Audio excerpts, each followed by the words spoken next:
definitely been using it to polish their own image, you know, grinning for the cameras, lots and lots of happy family stuff, talking about the kids, him posing for pictures. I don't know why. I don't know why. I mean, the estate agents for our place in East London, they said, "Can we use your name?" And I thought that'll get in a few more people will see it. Yeah. Let's do that then. Yes. On live television, the entire room bursts into laughter. Yet somewhere distant, one individual is seething through clenched teeth. This was one of those moments, but the person in question wasn't just anyone. It was Meghan Markle. The remark came from none other than British comedy icon Graham Norton, who, during the broadcast, likened Meghan to a mini Brigitte Macron, lacking charm and overflowing with PR. Ouch! The audience roared with laughter, a quintessential British roast, witty, subtle, and incisive. However, while the studio erupted in mirth, Montecito reportedly descended into chaos. Als dort eine Delegation hierher gekommen ist, vor 2 Jahren kam es auch eine Delegation.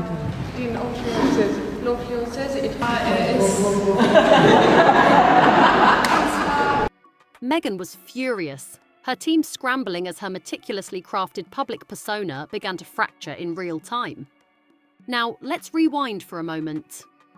Meghan was actually riding a wave of positivity, set to be honoured later this month at the prestigious Natural History Museum of Los Angeles Gala for her advocacy work supporting women and underserved communities. However, many are still puzzled about her connection to that narrative. When one thinks of a natural history museum, images of podcast monologues, $400 candles, or jam in crystal jars don't typically come to mind. But back to the moment. The Graham Norton Show is prime-time BBC, not mere gossip or late-night fluff. This is high-profile satire with global reach.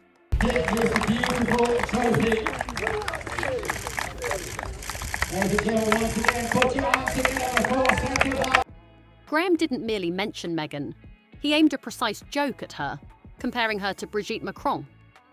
While that might seem flattering, he used the term mini, which alters everything. Mini implies not just smaller stature, but a diminished discount version, akin to a knockoff handbag with a Chanel logo made in a back alley. That comparison sent Meghan into a tailspin. Insiders claim that once that clip hit social media, Meghan completely lost it, enraged that she was being ridiculed not by a troll or tabloid, but by one of Britain's most cherished TV personalities. Worse still, the audience didn't just chuckle, they relished it. This laughter wasn't merely comedic, it reflected public sentiment. Recently, Meghan had an awkward encounter after attempting to join her husband and his polo teammates on stage following a match. Over the past 5 years, she has worked tirelessly to transform from a royal outsider into a global symbol of grace and activism, with her PR team spinning narratives weekly. From the Archetypes podcast to the Netflix documentary and the With Love Meghan cooking series, it's all part of a rebranding effort. Glossy, filtered, and meticulously curated. I've seen all week. Meghan Markle, really awkward encounter after she tried to join her husband and his polo teammates on stage after a match last week. However, brands only succeed if the public buys into them, and it seems the audience is growing weary of Meghan Inc. In the UK, where satire is practically a national pastime, being the target of a Graham Norton joke isn't just embarrassing, it's akin to public execution by laughter. After the incident, Meghan reportedly refused to take Harry's arm, and they didn't appear too pleased at the bottom of the stairs. Meanwhile, Macron had a fist clenched. Now, let's discuss the real sting. Brigitte Macron is recognised for her intelligence, political acumen, and quiet authority, while Meghan is known for lawsuits, a single-season podcast, and $20 million Netflix deals that yield only 4 episodes and controversy. Graham's jab wasn't superficial, it was profound. He essentially suggested that Meghan aspires to be Brigitte, but lacks depth, influence, or dignity, just photo ops and inspirational quotes. I completely agree. What's one truth that would infuriate 80% of the world? Both emerged, she later still refusing to take his arm.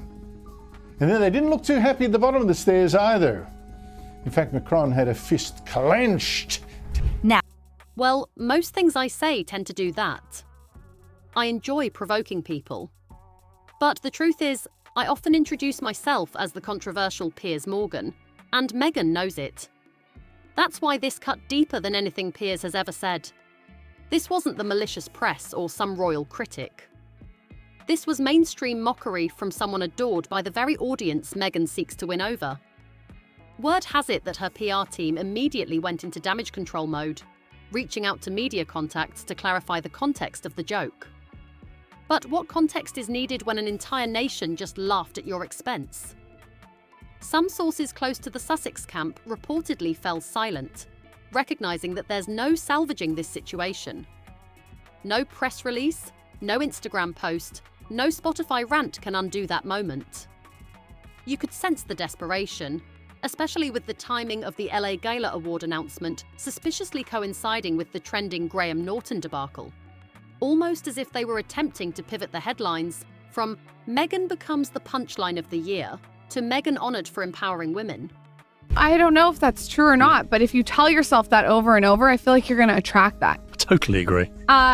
What's one truth that you believe that would make 80% of the world furious? Furious? Furious. Well, most things I say. Although I always say... pull out your scroll. Well, I like winding people up, but the truth is, I always say to people, it was introduced me as the controversial Piers Morgan. However, the internet has a long memory.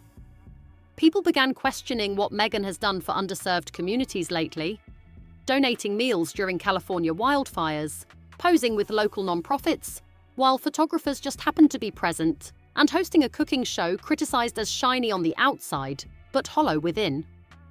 It's activism through aesthetics, empowerment through soft lighting, and that's what Graham subtly called out.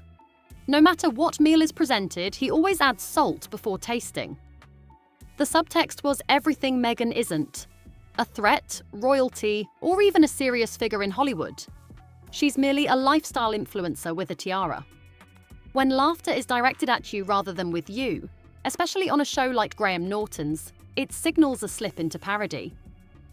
So how did Meghan respond? There's been no official statement yet, but insiders say she's been deeply upset, distressed, and re-evaluating future appearances. That last part is PR code for, we're in damage control mode, please stop asking questions. Here's the kicker. Meghan's entire platform revolves around controlling the narrative.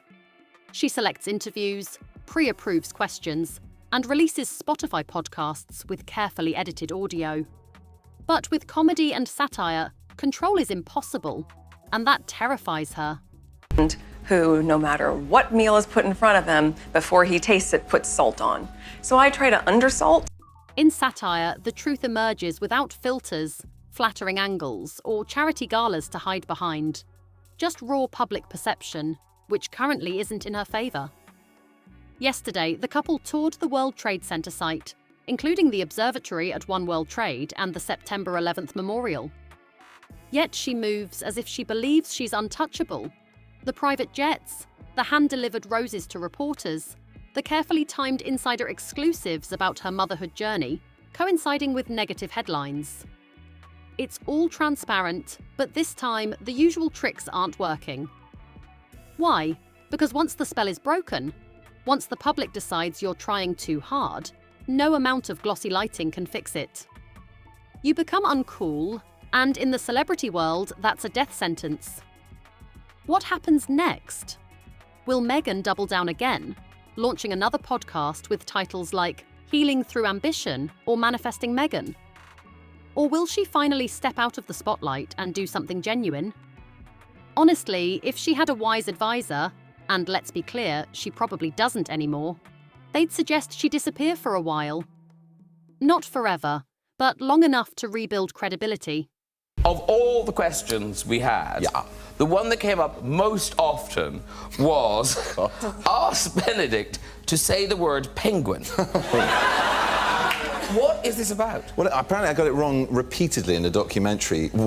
It wasn't a documentary about said animal. It was... It was a documentary about, I think, about the South Pacific in general. And now I'm completely terrified of the words. I don't go near it. Volunteer somewhere, write quietly, skip the red carpet for a year or two, and let people miss her. But that won't happen. Not with her ego. In Meghan's world, silence isn't golden, it's terrifying. Silence means she's no longer the centre of attention. If there's one thing she fears more than mockery, it's being ignored. Meanwhile, while Meghan wallows in yet another PR crisis, Harry is reportedly trying to line up a new series of Impact appearances in Europe, alone. Yes, whispers are growing louder that he may attend future events solo. Why? Because every time Meghan enters a room, she brings a media circus with her, and not the enjoyable kind.